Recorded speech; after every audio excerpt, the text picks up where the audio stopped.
Welcome to security market channel. और सभी को क्रिसमस की हार्दिक शुभकामनाएं। तो आज हम जानने की कोशिश करेंगे जो कि मोतीलाल ओसवाल का रिसर्च आया है कि मोतीलाल ओसवाल ने 25 स्टॉक फॉर नेक्स्ट 25 ईयर्स के लिए बाय की रिकमेंडेशन दिया है।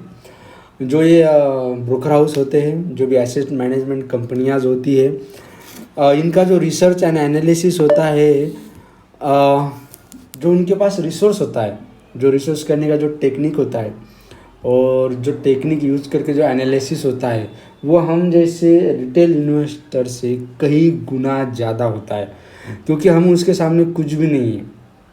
मोतीलाल ओसवाल के सामने हम जैसे कुछ भी नहीं है। इनके जो रिसर्च की राय है, रिसर्च की टीम है, जो सोर्सेस है, सभी हमसे कहीं गुना ज़्यादा है। तो इसी तौर से जो 25 स्टॉक की रिकमेंडेशन दिया है मोतीलाल ओसवाल ने फॉर 25 ईयर्स के लिए, तो एक बहुत मायने चीज़ रखता है। तो आज हम उस लिस्ट के बारे में जाएंगे। जो सोर्स है वो इकोनॉमिक्स टाइम्स ने प्रोड्यूस किया है न्यूज़, कि Motilal Oswal list 25 potential wealth creator for the next 25 years. So इसमें जो लिस्ट दिया है उस लिस्ट के बारे में मेरी क्या राय है, और किस सेगमेंट के ऊपर और किस पैतरे के ऊपर आपने इसमें इन्वेस्ट करना चाहिए, नहीं करना चाहिए। मैं जो यहाँ पे जो 25 स्टॉक दिए हैं उस 25 स्टॉक्स में से कुछ स्टॉक मैं सेलेक्ट करूँगा, कुछ स्टॉक सेलेक्ट नहीं भी करूँगा। इसका मतलब ये नहीं होता है कि मोतीलाल ओसवाल का रिसर्च गलत है या कुछ और है। मोतीलाल रिसर्च की एक अपनी जगह है, मेरी औकात मोतीलाल ओसवाल के सामने कुछ भी नहीं है।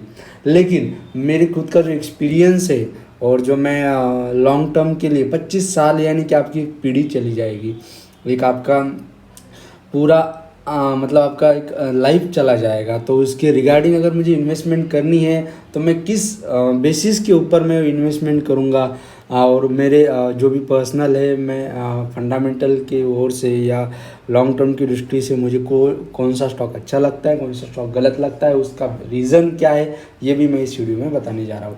तो सबसे पहले आते हैं कि 25 की लिस्ट दी है यहाँ पर, और ये 25 ईयर्स के लिए बोला है मोतीलाल ओसवाल ने। तो मैं आपको यहाँ पे ओके, सबसे पहला स्टॉक जो मोतीलाल ओसवाल ने रिकमेंडेड किया है वो अजंता फार्मा इंडस्ट्री से 2 स्टॉक किए मोतीलाल ओसवाल में सेलेक्ट। उसमें अजंता फार्मा आता है और अलेम्बिक फार्मा आता है। तो अजंता फार्मा को मेरी नो है और अलेम्बिक फार्मा को भी मेरी नो है। इसका मतलब ये नहीं कि स्टॉक आगे नहीं जाएंगे, कुछ होगा, ऐसी कुछ भी बात नहीं। लेकिन जो मेरा पर्सनल एक्सपीरियंस है, जो मेरा पर्सनल नॉलेज है मार्केट को लेके, उसके अकॉर्डिंग ये जो 2 स्टॉक है, अगर आप मुझे स्टॉक सेलेक्ट करें तो नेचर ऑफ बिजनेस, उस बिजनेस का नेचर क्या है, वो बिजनेस 25 ईयर्स के लिए सस्टेन करेगा या नहीं करेगा। फार्मा इंडस्ट्री में नए कॉम्पिटिटर आएंगे, नई टेक्नोलॉजी आएंगी, और मेडिसिन प्रोड्यूस करने की उसमें भी नए नए तो तरीके आएंगे।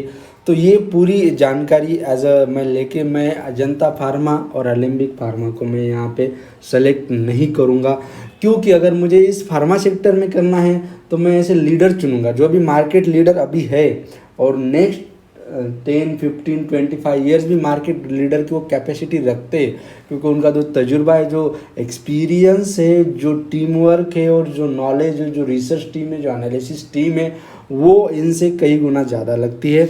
तो मुझे उसके अलावा मुझे लुपिन दिखाई देता है यहाँ पे, मैं लुपिन बाय कर सकता हूँ यहाँ पर। जो भी नेचर है, मैं किसके ऊपर बाय कर रहा हूँ, nature of business. Nature of business क्या है कंपनी का, क्योंकि मुझे 1 साल 2 साल के लिए 25 साल के लिए रखना है ये, तो मैं नेचर ऑफ बिजनेस ज़रूर देखूंगा। तो ये जो फॉर्म अजंता फार्मा और अलेम्बिक फार्मा है, मुझसे नहीं बाय करूंगा मैं। ऑब्वियसली नेक्स्ट आता है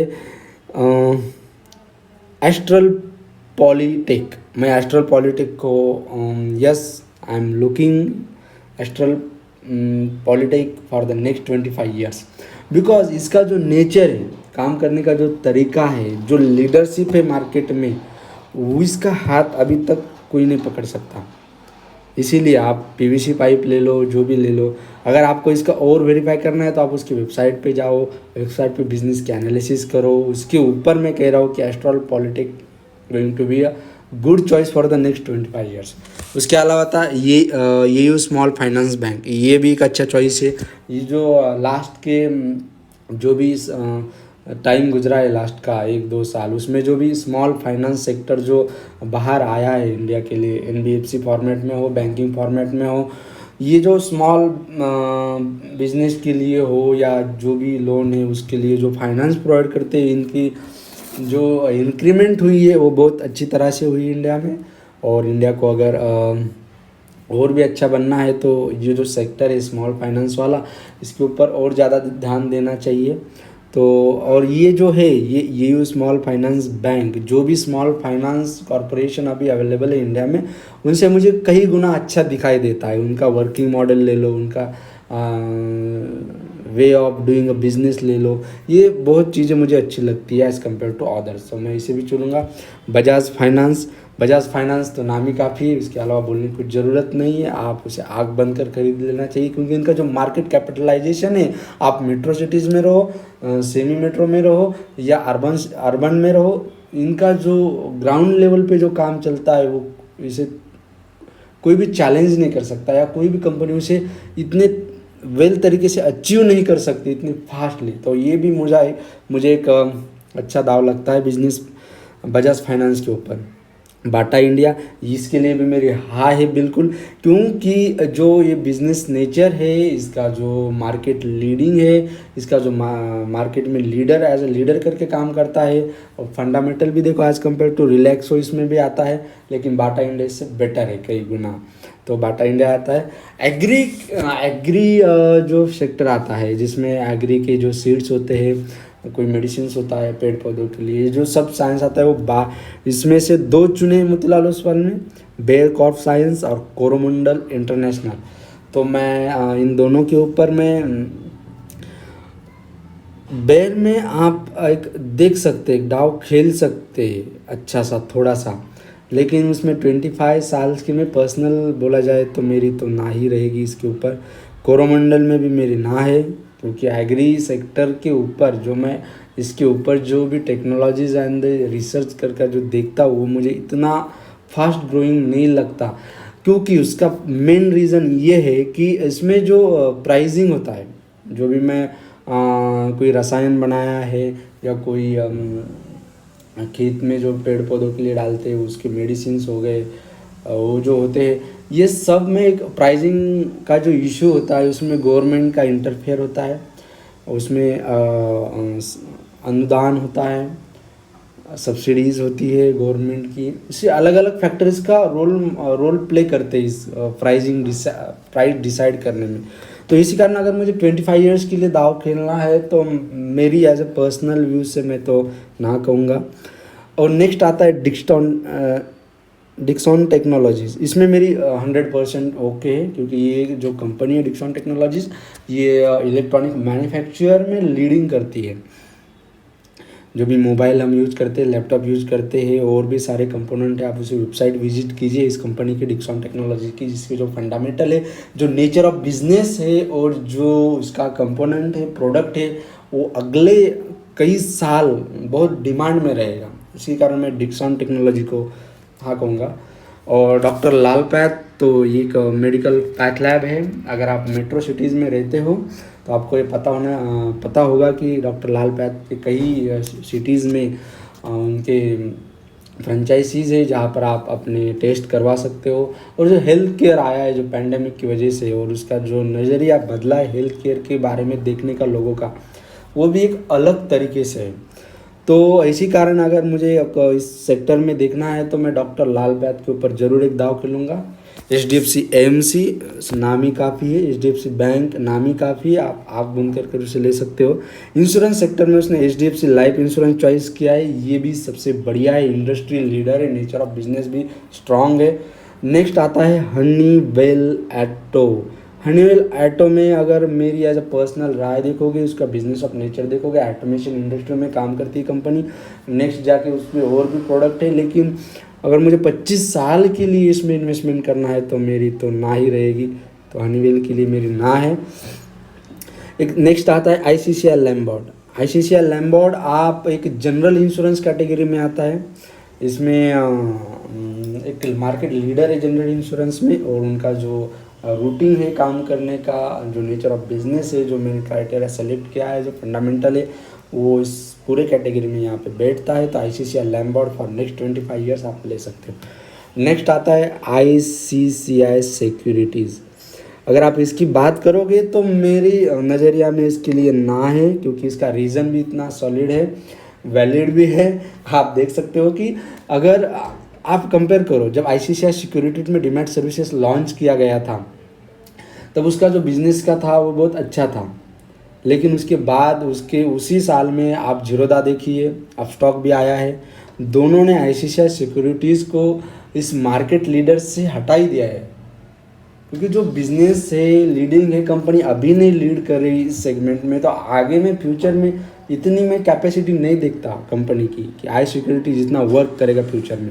क्योंकि अभी जो मार्केट है, उनके कॉम्पिटिटर है जीरोदा, अपस्टॉक होगा, इससे भी कई गुना अच्छा काम कर रहे हैं। तो इसी बेस के ऊपर अगर मैं फ्यूचर देखना चाहूँगा, अगर कॉमन सेंस यूज करूँगा, तो मेरी ना है। ऐसा नहीं कि कंपनी काम नहीं करेगी, कुछ नहीं करेगी, कर सकती है, लेकिन मेरी पर्सनल राय है कि ना है। दूसरा आता है इंडिया मार्ट इंटरमेश। इसके लिए भी मेरी हाँ है, क्योंकि अभी जो पैंडमिक है उसका जो स्ट्रोक बैठा है ऑनलाइन बिजनेस के ऊपर, ये B2B सेक्टर में कंपनी काम करती है।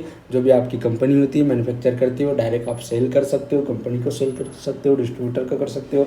आप इंडिया मार्ट की वेबसाइट विजिट कीजिए, वहाँ पर आपका बिजनेस मॉडल दिखेगा और नेचर ऑफ बिजनेस भी बहुत सही है।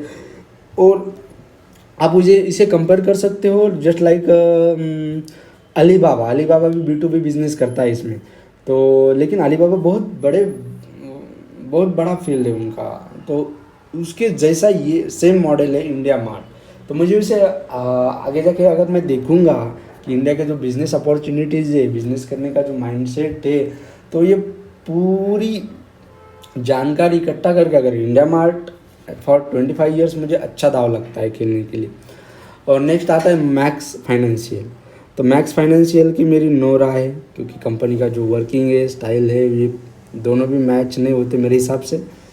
दूसरा आता है IT सेक्टर से उन्होंने चुना है इन्फोसिस। मेरी इसके लिए भी नो है, क्योंकि अगर आप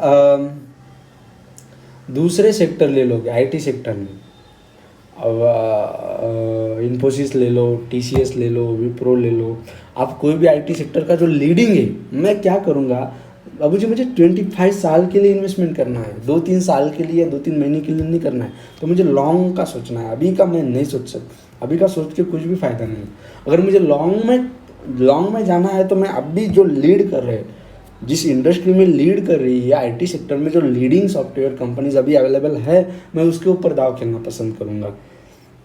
इसीलिए मैं इन्फोसिस एम्फैसिस के लिए भी ना है, मेरा पर्सनल व्यू है। और नेक्स्ट आता है मुथूट फाइनेंस। आप आग बूंद कर इस पे पैसा लगा सकते हो नेक्स्ट 25 ईयर्स के लिए, क्योंकि उसका जो नेचर ऑफ बिजनेस है, आप गोल्ड में जाइए, लोगों का जो ट्रस्ट है, सोना गिरवी रख के जो पैसे लेने का ट्रस्ट है, और कंपनी का आप एक्सपीरियंस देखिए लास्ट 100 ईयर्स से। 100 years is not a joke. Company काम कर रही है इस सेगमेंट में, और लीडिंग सेगमेंट में काम कर रही है मुथूट फाइनेंस। आगे जाके भी ये और बढ़ेगा, क्योंकि कंपनी का फंडामेंटल देखिए, आप नेचर ऑफ बिजनेस देखिए, द वे ऑफ बिजनेस देखिए, दोनों बहुत अच्छे तरीके से, और कंपनी के पास जो एक्सपीरियंस है वो भी सही है। नेक्स्ट आता है PNG हेल्थ। इसमें भी आप दाव खेल सकते हो, क्योंकि कंपनी का एक्सपोर्ट भी अच्छा है, कंपनी का जो बिजनेस, जिस प्रोडक्ट में बिजनेस करती है वो भी अच्छा है। नेक्स्ट आता है पेज इंडस्ट्रीज़। पेज इंडस्ट्रीज़ में आप अगर देखोगे तो मेरी इसमें नो है, क्योंकि आप उसका नेचर देखिए, बिजनेस देखिए, और कंपनी के सारे कॉम्पिटिटर भी है। तो इस सारा हिसाब करके, फंडामेंटल और पूरा दोनों इकट्ठा करके, क्योंकि कॉमन सेंस की बात है, अगर इतने सारे है तो मैं अच्छे काम करने वाली कंपनी, गरवारे टेक्सटाइल्स ले लो, इसमें भी आप, तो ये भी अच्छी कंपनी है इसमें, तो मैं इसमें ना कहूँगा। सेजिन इंटरनेशनल,